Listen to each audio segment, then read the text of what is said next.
What's up guys, Andrew here. Welcome back to the tutorial. In this video, I'm going to show you how to use a prompt from a design or creator on Ideogram. So if you're scrolling through the explore page and you find any design of an image that you like, you can simply click the three dots at the top of the image. Here you can find use prompt. And so you can quickly click on that and it's going to enter the prompt at the top here where you can quickly go ahead and modify it to your liking. You can click and generate and it's going to generate image for you.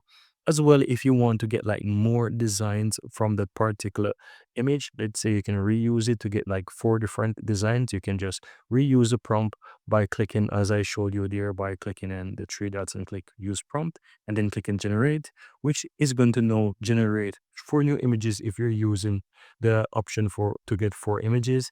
And you are going to get like 4 different styles or something similar to what you see from the creator.